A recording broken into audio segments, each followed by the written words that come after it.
So if you're involved in the gaming community, you might have heard a little bit about the Counter-Strike gambling craze and scandal that's been going on for the last few months.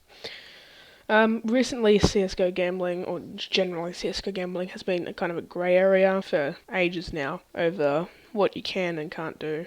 And recently, there's been a lot of scandals along the way of CSGO betting, a lot of people being accused of different things involved with CSGO betting. So this is just what we know and what we're going to address today with this.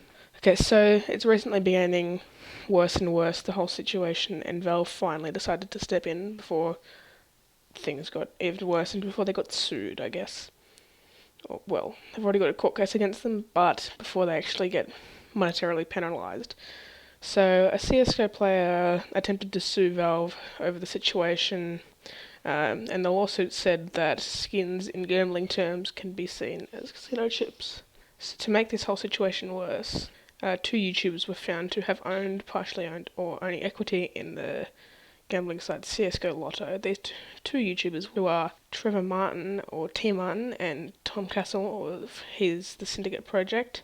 These two YouTubers are highly influential and have a combined subscriber total reaching 13.1 million subscribers as of the time of the writing of the script.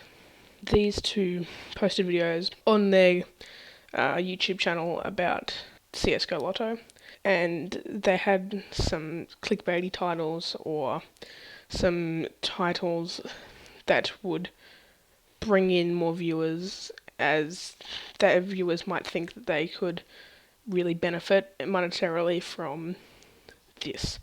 So this is from the Syndicate Project's YouTube channel. One of the titles was Crazy High Wins, in brackets CSGO betting.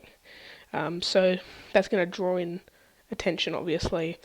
People who are wanting to get into this CSGO betting thing are going to click that and see how they can benefit, and if they think CSGO Lotto is easy or good, they're going to go there and waste their money there. You can think what you want about gambling, but at the end of the day, you waste your money, in my personal opinion.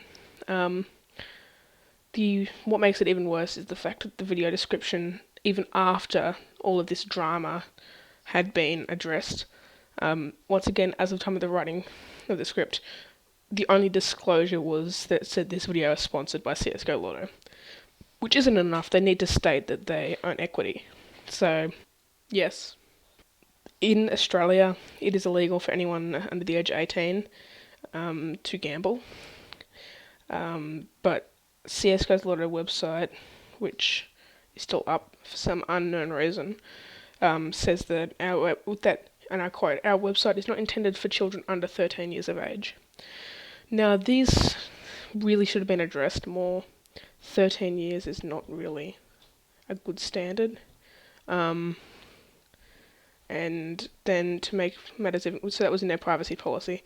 To make matters even worse, their privacy policy and their terms of use contradict each other. So they're not actually lining up information, because their terms of use states that by using the website, you represent, warrant, and agree that you are at least 18 years of age. So having contradictions in your own legal documents really is not a good thing. And as you can see from these scandals and everything, that it's really not acceptable. So Valve has attempted to solve the problem by issuing a statement and ordering over 20 offending websites to comply with their terms and conditions. Valve said in a statement, using the OpenID API and making the same web calls as Steam uses to run a gambling business is not allowed by our API nor our user agreements. We're going to start sending notices to these sites requesting they cease operations through Steam and further pursue the matter as necessary. This was said to reiterate the fact that the sites are breaking their user agreement. They also said that users should probably consider this information as they manage their in-game inventory and trade activity. So this is pretty much Valve's warning to the users of these sites to withdraw anything as soon as possible before they lose anything more than they've already lost, obviously, or what they've gained, if they've gained. So, to end this video off, Will CSGO betting end? Well, maybe in its original form it might not come back, but at the end of the day there will always be some type of CSGO betting because that's the way the lucrative industry works. So if there's a demand for betting, there will be betting. If people can make money from it, well then they'll just try to do that. So no, the websites will still try to find ways to get around these restrictions, but the form of CS:GO betting using weapon skins um, to as like casino chips or as your value might not still be around due to the API. Thanks for watching this episode and our first episode of the Tech Snack Gaming News. See you guys next time.